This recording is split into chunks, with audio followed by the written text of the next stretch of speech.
On BBC Radio Nottingham. In just a few moments' time, though, changing the subject somewhat, what would you do if your husband started to show signs of dementia? And this is in his early 50s. You're going to be hearing from the wife, who was a full-time carer for her husband before she had to make the agonising decision to put him in a nursing home. So that's one side of the story. The other side to this is some new research happening in Nottingham, actually, to do with dementia itself. And it's all to do with exercise. Full story before 12. I know just what to say. Now then, before 12, you're going to be hearing about pioneering research in Nottinghamshire that could slow the progression of memory loss in people with Alzheimer's disease. But what is it like caring for someone with dementia, especially if that person started becoming ill when they were young? Steve Vose is a well-known voice in Nottingham, presenting radio shows for the likes of Radio Trent and Saga and Gem AM as well. Sing, baby, sing! Sounds good to me. 5:25 in the Great East Midlands, solid gold Gem AM from 1975 with the Stylistics. Sing, baby, sing. And Cliff Richard, wind him up, let him go, just like that little toy on the advert with the batteries run down. You know the one I mean? Go on. What? Show us your belly button. Oh, you behave yourself when you're ready. Gem, hold on. Well, when he was just 52, he started showing signs of memory loss. It led to his wife, Nicola, becoming his full-time carer, and Nicola is with me this morning. Hello. Hello. It must be quite strange hearing clips like that.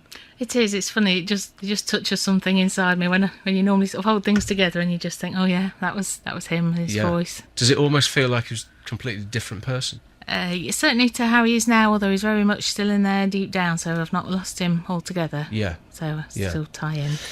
Let's just sort of, before we come bang up today, I mentioned there he was aged around about 52, yes. First started showing these signs of memory loss. Yes. How did that sort of come across? Well, there were some instances of memory loss where you might think of as forgetting things, like leaving the fridge door open and what have you, but there were more things that were strange and sort of logic-based, like he was having difficulty reading and speech. One of the things that prompted me to go to the doctor with him was when a friend on a weekend away somewhere said, oh, you know, Steve seems a bit strange, you were struggling to find words for something or other. So that was a bit final confirmation for me to add on to my own little tidbits of evidence, like he couldn't dial phone numbers and things ever so well, which obviously a keypad on a phone's quite simple.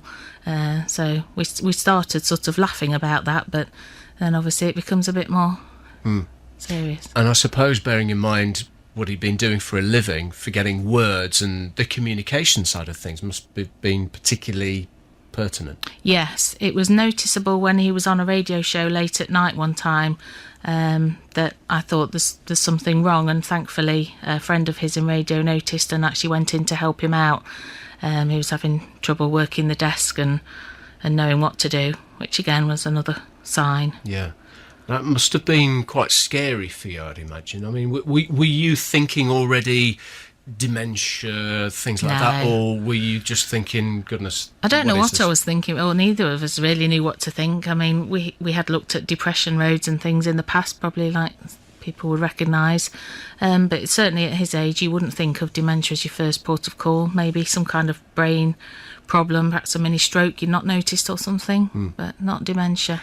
All of which are quite scary on their own, aren't they? Oh yes. Whatever they'd come back with, yeah, would have been pretty scary. Yes, and thankfully his doctor took the bull by the horns and did a mini mental test in the surgery that they can do, and actually referred him on, because probably at that stage a lot of people may say, you know, not move on from there, because the doctor might say, well, let's monitor and see how we go on. But he kick-started it, and then all the tests were able to happen, so we actually got a diagnosis within about a year or so. What was Steve's reaction to that initial diagnosis? It's difficult to say, really, because although we talked about it, it is a fair while ago to remember now with everything that's happened since, sure. But we both sort of just would talk about it and just look at the practical side of things and just get on with what we needed to do and deal with the day, as it were. Obviously, it was upsetting for both of us, but there was no point in harping on that because it was there and you just have to get on with it. So that initial diagnosis came through. What happened after that? After that, you're actually still not at the end of the testing stages. The tests seem to go on for a long time, but having a diagnosis was crucial. It actually provided a bit of a sense of relief because we had some explanation for his symptoms. I suddenly became a lot more understanding of him than I perhaps had been before, and was determined to do everything I could to look after him to my best ability. And what was it like, sort of day to day? Were you sort of seeing a gradual decline in terms of what he could remember, what he could do, and everything? Yeah, one noticeable thing was he was an avid reader at bedtime, and he would just read less and less, and then really it just became impossible. And within a couple of years of his diagnosis, I was wanting to sort of leave him notes to say what was happening in the day as prompters and things. I mean, this doesn't happen to everyone. It's just one of the symptoms that he happened to have. And he just couldn't read a simple note. Okay. We'll come up to date in just a few moments' time, and as I say, before 12 you're going to be hearing about this pioneering research in Nottinghamshire as well. It's all linked to do with exercise, actually, so more about that before 12 midday on BBC Radio Nottingham.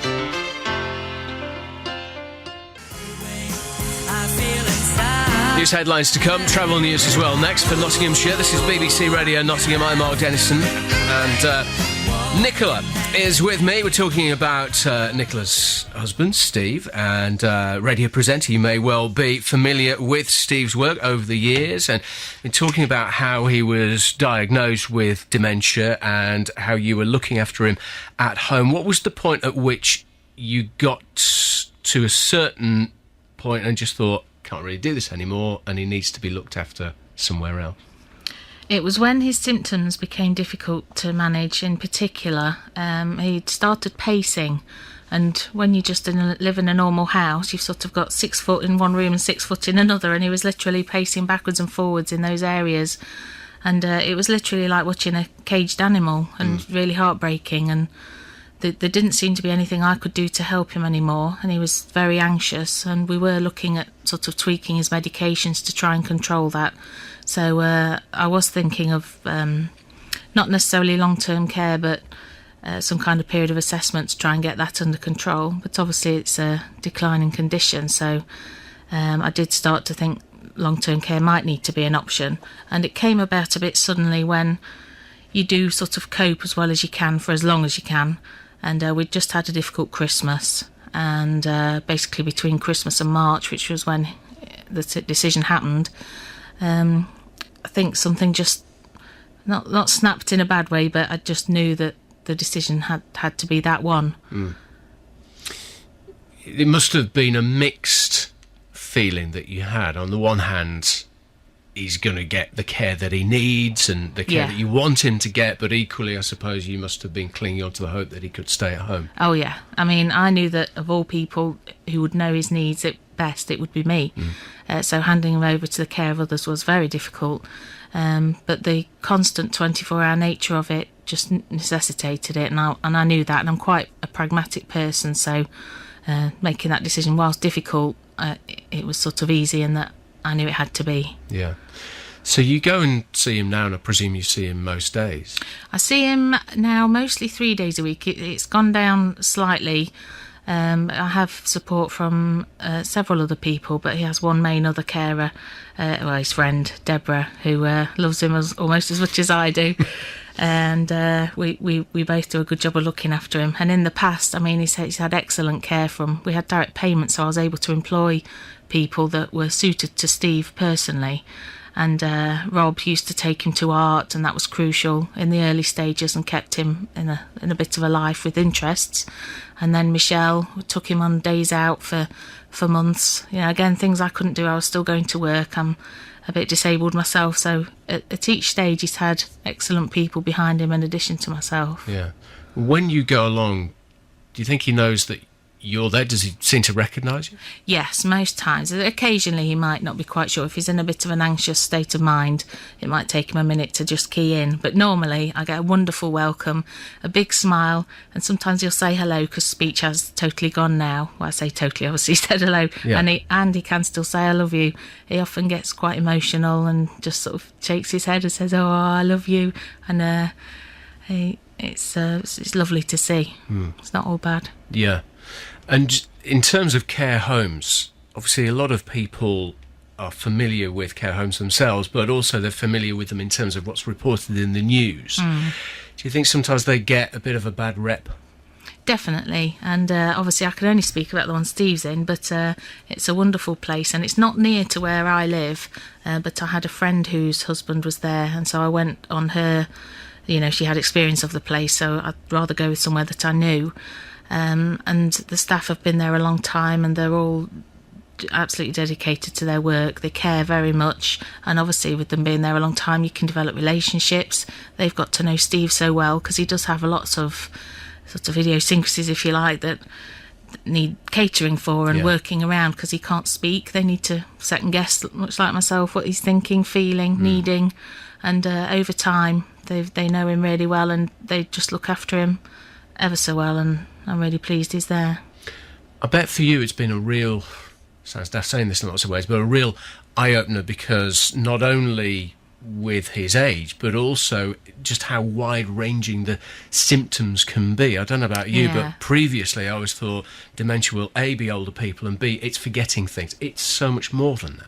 Yeah, I mean, his one is frontotemporal dementia, which isn't as common as Alzheimer's. But yeah, there's probably different things in that. I think the speech thing in his one is more of a problem.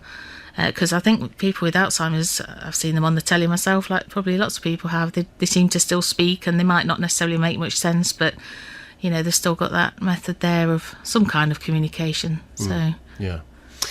We've got a message, actually, from Alan in Carlton. Says he's sorry to hear about Steve. In the mid-70s, I did hospital radio with him at Radio City. He's a great guy, and I'm thinking of him. Oh, that's lovely. Thank you, Alan. Do pass that on. I will do. I'll be seeing him after there today. Okay.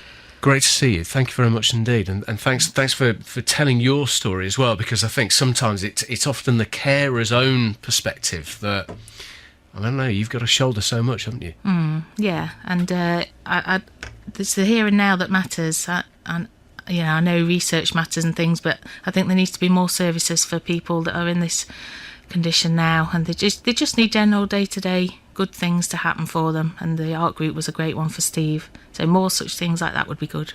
Okay, good to see you. Thank you very much indeed. More about dementia and Alzheimer's, and how there's this study in Nottingham taking place, really looking at the link between exercise and early detection. More about that very soon.